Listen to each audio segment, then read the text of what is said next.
আর এই দুজনের বাড়ি হলো নাটক।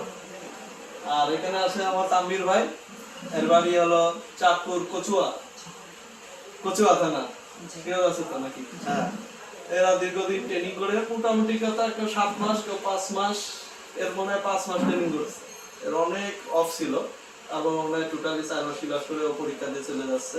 তানভীর মনে হয় 7 মাস, তাই না? টোটালি 7 মাস ট্রেনিং করে অ্যাসিস্টিক্যাল সিলিং আর ওই দুটো হলো সিআইডির পরীক্ষা দিয়ে সিঙ্গাপুরে চলে যাবে আগামীকাল। তো ওদের জন্য আপনারা দোয়া করবেন। ওরা কিন্তু আমাদের কাছ থেকে আইপি সহ সিঙ্গাপুরে যাচ্ছে। ওদের যে কাগজপাতি আছে ওই যে ফাইল হাতে বুঝাই দিছি, এদের জন্য দোয়া করবেন আপনারা। আর তোমাদের বিষয়ে আমার উদ্দেশ্য এটা কথা, বাপ মা অনেক টাকা খরচ করে বিদেশ পাঠাচ্ছে, কোনো রং কাজে যাবা না। সিঙ্গাপুর একটা আইনি দেশ, নিয়মের দেশ। এখানে কষ্ট করতে পারলে পয়সা আছে, কষ্ট না করতে পারলে কোনো পয়সা নেই। ওখানে চেহারা দেখে দেবে না। আর বাজে কোনো কাজে তোমরা শরীক হবা না, ভালো কাজে সবাই শরীক হবা। আর একটা বিষয়, সেফটি পরীক্ষা সিঙ্গাপুরে বর্তমান অনেক বাংলা ফেল করতেছে, কারণ নিয়ম কিছুটা চেঞ্জ হয়েছে। ওরা হলো ট্যাপে স্ক্রিনিং করে হলো পরীক্ষা দিতে হয়।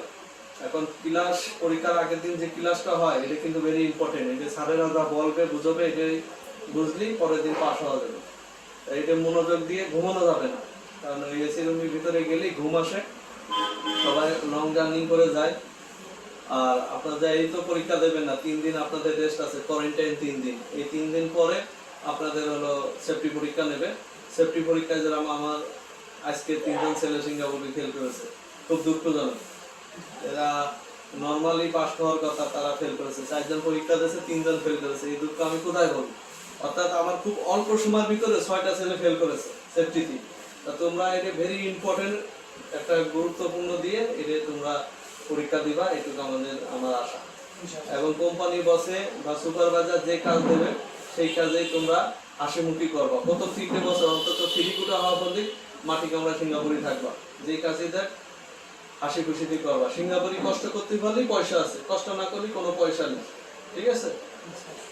আমি যে কথাগুলো বললাম এগুলো ফলো করো, আর বলার কিছু নেই। আর আপনারা যারা ভিডিও দেখতেছেন অবশ্যই ওদের জন্য দোয়া করবেন, যাতে ওদের ফ্যামিলির যে আশা আকাঙ্ক্ষা নিয়ে সিঙ্গাপুরে যাচ্ছে ওরা যেন সেই আশা আকাঙ্ক্ষা পূরণ করতে পারে। আর আমাদের পক্ষ থেকে ওদের জন্য দোয়া থাকবে সবসময়। আল্লাহ হাফেজ, আসসালামু আলাইকুম।